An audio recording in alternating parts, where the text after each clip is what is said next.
दरिया भवजल अगम है, सद्गुरु करहु जहाज, तही पर हंस चढ़ाई के, उतरे भऊ जल पार। बोलिए श्री सद्गुरुदेव की जय। आप समस्त श्रोता बंधुओं को हमारा हार्दिक प्रणाम, सप्रेम नमस्कार है। आपका इस 23वें वीडियो में हार्दिक स्वागत है, हार्दिक अभिनंदन है। ये अध्याय 3 का तीसरा श्लोक है। इसमें श्री कृष्ण जी कहते हैं कि लोके अस्मिन् द्विविधा निष्ठा पुरा प्रोक्ता मया अनघ, ज्ञान योगेन सांख्यानाम कर्म योगेन योगिनाम। श्री कृष्ण जी ने कहा कि हे निष्पाप अर्जुन, अर्जुन के प्रश्न करने पर उसका उत्तर देते हुए कह रहे हैं कि हे निष्पाप अर्जुन, मैं पहले ही बता चुका हूँ कि आत्म साक्षात्कार का प्रयत्न करने वाले 2 प्रकार के पुरुष होते हैं। कुछ इसे ज्ञान योग द्वारा समझने का प्रयत्न करते हैं, तो कुछ भक्तिमय सेवा के द्वारा। तो इसकी मार्मिक बात यह है कि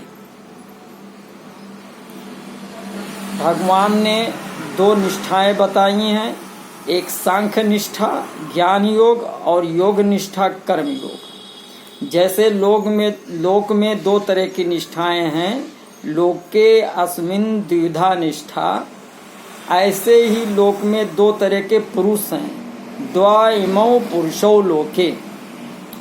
वे हैं क्षर पुरुष यानी नाशमान संसार, और अक्षर पुरुष यानी अविनाशी स्वरूप। तो क्षर की सिद्धि असिद्धि, प्राप्ति अप्राप्ति में सम रहना कर्म योग है, और क्षर से विमुख होकर अक्षर में स्थित होना ज्ञान योग है। परंतु क्षर और अक्षर दोनों से उत्तम पुरुष तो अन्य ही है, जो परमात्मा नाम से कहा जाता है। उत्तमः पुरुषस्त्वन्यः परमात्म एतद् उदाहतः।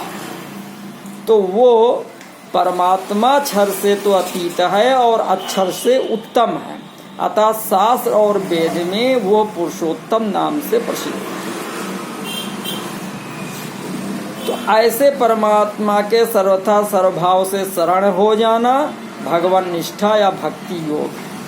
इसलिए क्षर की प्रधानता से कर्म योग, अक्षर की प्रधानता से ज्ञान योग, और परमात्मा की प्रधानता से भक्ति योग चलता है। अब असल में परमात्मा को तो हमने देखा नहीं है, इसलिए कहा गया कि सतपुरुष की आरसी सदगुरु की ही देह है, और लखा जो चाहो इनको तो इन्हीं में लख ले, अलख को तो इन्हीं में लख ले। तो भगवान जिनको बताया गया कि परमात्मा की प्रधानता, तो अगर सर्वोच्च परमात्मा की प्रधानता सद्गुरु में होती है, इसलिए सद्गुरु के शरण में जाना चाहिए। तो वास्तव में भगवान का संबंध कर्म योग और ज्ञान योग दोनों योगों में रहता है, क्योंकि इन दोनों के विधायक भगवान ही हैं। तो कर्म योग और ज्ञान योग से कल्याण होने का विधान जो भगवान के द्वारा ही बना है, इसलिए कर्मयोगी और ज्ञान योगी दोनों भगवान के मत सिद्धांत का ही पालन करते हैं। केवल इनमें भगवान की परायणता नहीं होती। तो सांख्यनिष्ठ निष्ठा और योग निष्ठा ये दोनों साधकों की अपनी निष्ठाएं हैं, परंतु भगवान निष्ठा ये साधकों की अपनी निष्ठा नहीं है। कारण इस सांख्य निष्ठा और योग निष्ठा में साधक को मैं हूँ और संसार है इसका अनुभव होता है। अतः ज्ञान योगी संसार से संबंध विच्छेद करके अपने स्वरूप में स्थित होता है, और कर्म योगी संसार की वस्तु शरीरात को संसार की ही सेवा में लगाकर संसार से संबंध विच्छेद करता है। परंतु भगवान निष्ठा में साधक को पहले भगवान है इसका अनुभव नहीं होता, पर उसका विश्वास होता है कि स्वरूप और संसार इन दोनों से भी विलक्षण कोई तत्व भगवान है। अतः ऐसे भगवान को वो सद्गुरु में देखता है, और इस प्रकार वो श्रद्धा विश्वास पूर्वक भगवान को मानकर अपने आप को भगवान के समर्पित कर देता है, यानी सद्गुरु के समर्पित हो जाता है। इसलिए सांख्य निष्ठा और योग निष्ठा में तो जानना विवेक मुख्य है, और भगवान निष्ठा में मानना श्रद्धा विश्वास मुख्य है। इसलिए सद्गुरुदेव जी कहते हैं कि श्रद्धा और विश्वास रखना बहुत जरूरी है, श्रद्धा विश्वास रोकना। तो जानना और मानना दोनों में से कोई फर्क नहीं है। जैसे जानना संदेह रहित दृढ़ होता है, ऐसे ही मानना भी संदेह रहित होता है। मानी हुई बात में विचार की संभावना नहीं रहती। जैसे अमुक मेरी माँ है, तो ये केवल माना हुआ है, पर इस माने हुए में कभी संदेह नहीं होता, कभी जिज्ञासा नहीं होती, कभी विचार नहीं करना पड़ता। इसलिए गीता में भक्ति योग के प्रकरण में जहाँ जानने की बात आई है उसको मानने के अर्थ में ही लेना चाहिए। इसी तरह ज्ञान योग और कर्म योग के प्रकरण में जहाँ मानने की बात आई है उसको जानने के अर्थ में ही लेना चाहिए। तो सांख्य निष्ठा और योग निष्ठा तो साधन साध्य है और साधक पर निर्भर है, पर भगवान निष्ठा साधन साध्य नहीं है, ये भगवत कृपा है, सद्गुरु कृपा है। भगवान निष्ठा में साधक भगवान और उनकी कृपा पर निर्भर रहता ही है। भगवान निष्ठा का वर्णन गीता में जगह जगह आया है, और जैसे इसी अध्याय में पहले 2 निष्ठाओं का वर्णन करके फिर तीसवें श्लोक में मैं सर्वाण कर्माण संन्यास पदों से भक्ति का वर्णन किया गया है, तो 5वें अध्याय में भी 2 निष्ठाओं का वर्णन करके 10वें श्लोक में ब्रह्मण्य आधाय कर्माणि और अंत में भोक्तारम यज्ञ तपसाम आदि पदों से भक्ति का वर्णन किया गया है।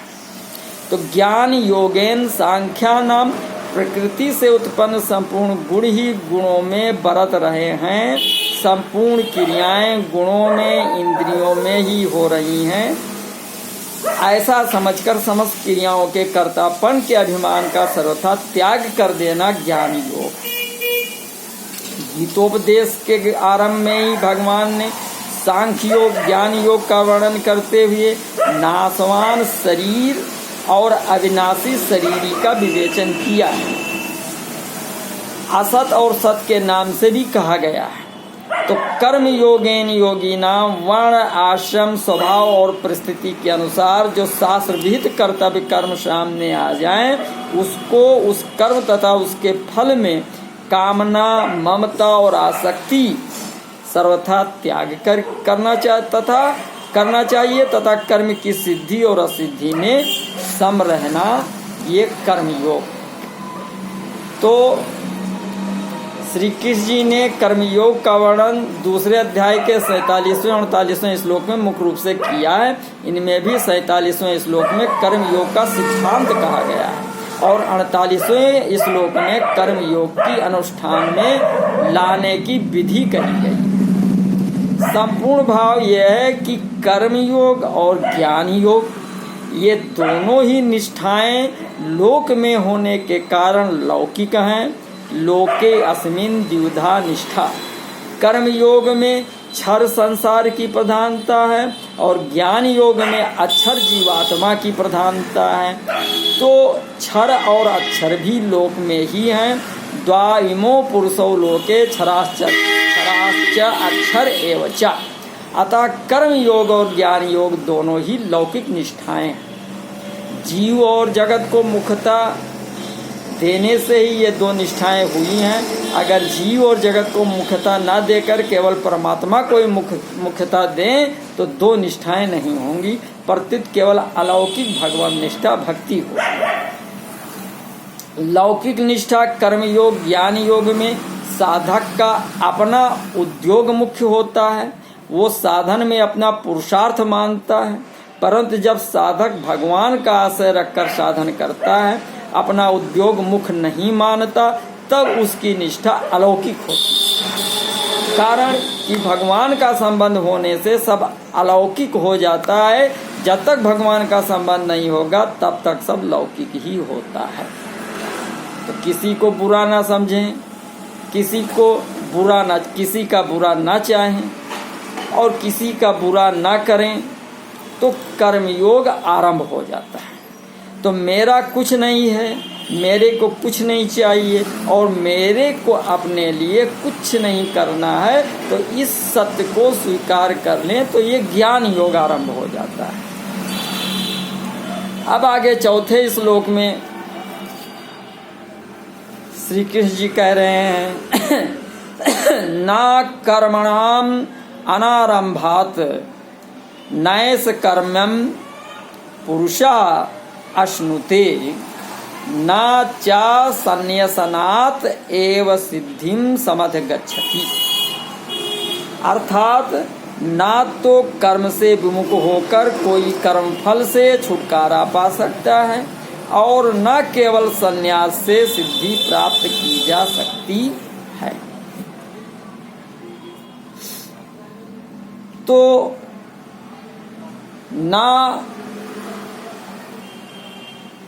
कर्मणाम अनारंभात नैष कर्म्यम पुरुषः अश्नुते।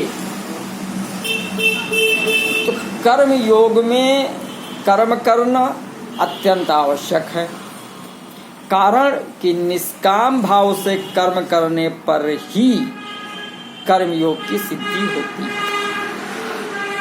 जो योग पर आरूढ़ होना चाहता है, अपने में समता लाना चाहता है, उसके लिए कर्म योग की दृष्टि से निष्काम भाव से कर्म करना आवश्यक है। आरुक्षोम मुनि योगम कर्म कारणम उच्चैते। अगर वो कर्म करेगा ही नहीं तो उसको ये कैसे पता लगेगा कि मैं सिद्धि या सिद्धियों में सम रहा या विचलित हो गया।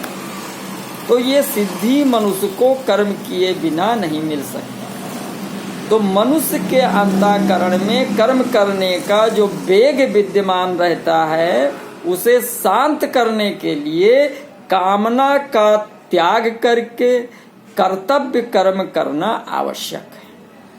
कामना रखकर कर्म करने पर यह वेग मिटता नहीं, प्रत्युत बढ़ता है।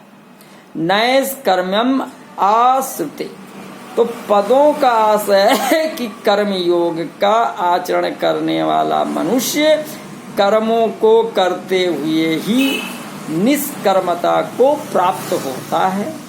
जिस स्थिति में मनुष्य के कर्म अकर्म हो जाते हैं, अर्थात बंधन कारक नहीं होते, उस स्थिति को निष्कर्मता कहते हैं। तो कामना से रहित होकर किए गए कर्मों में फल देने की शक्ति का उसी प्रकार सर्वथा अभाव हो जाता है, जिस प्रकार बीज को भूनने या उबालने पर उसमें पुनः अंकुर देने की शक्ति सर्वथा नष्ट हो जाती है। अतः निष्काम मनुष्य के कर्मों में पुनः जन्म मरण के चक्र में घुमाने की शक्ति नहीं रहती।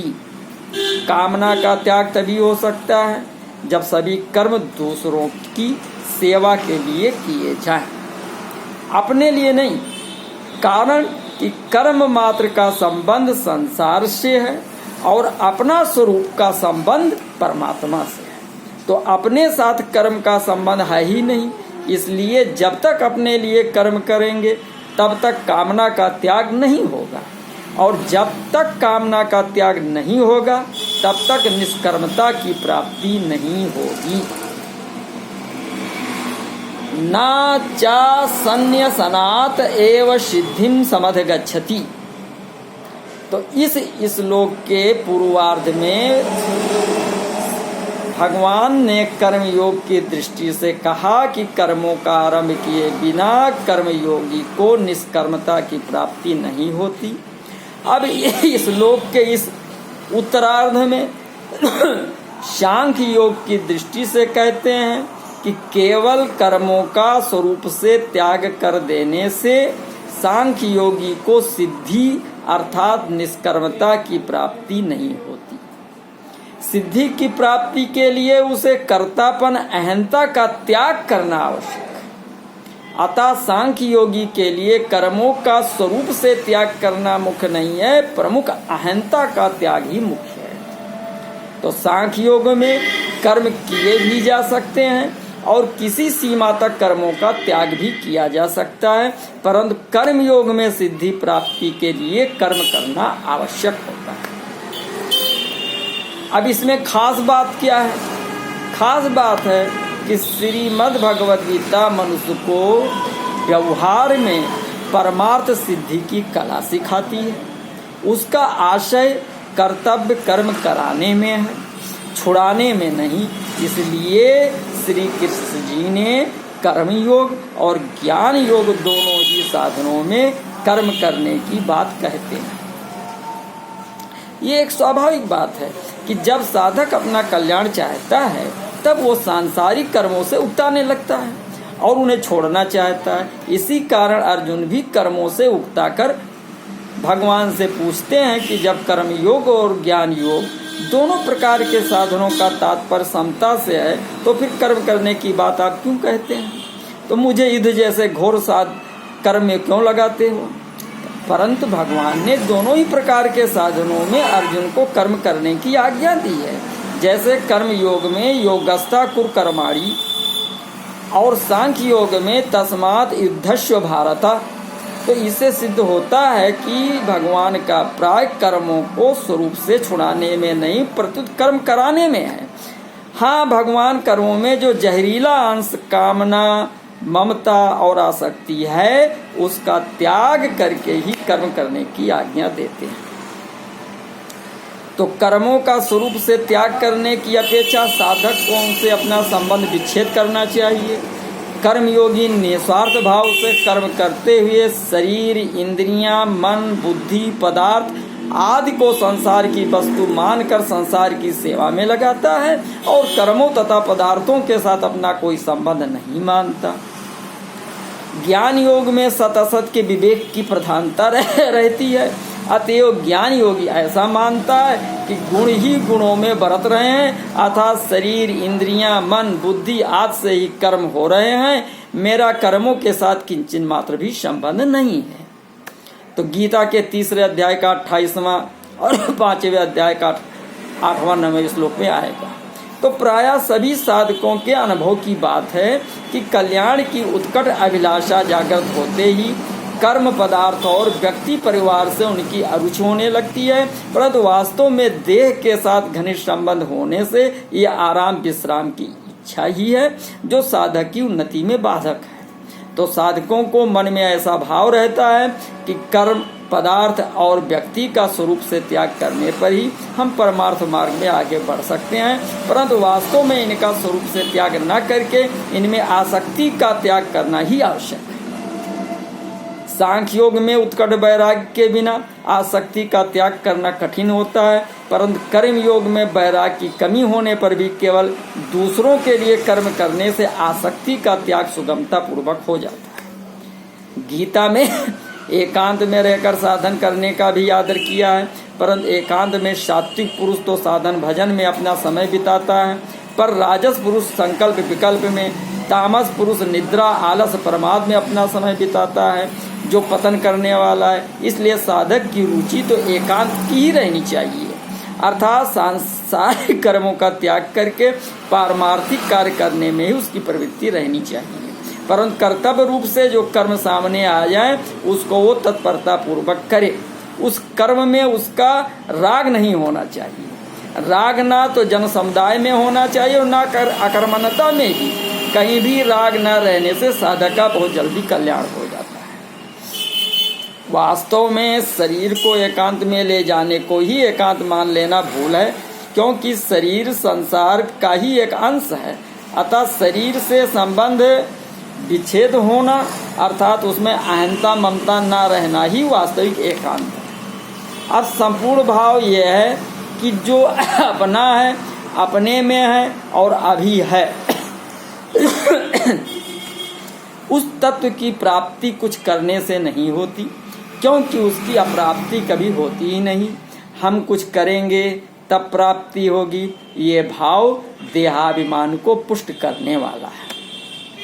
तो प्रत्येक क्रिया का आरंभ और अंत होता है, अतः क्रिया करने से उसकी प्राप्ति होगी जो विद्यमान नहीं है, परंतु प्रकृति के साथ संबंध होने के कारण प्रत्येक प्राणी में क्रिया का वेग रहता है, जो उसको क्रिया रहित नहीं होने देता।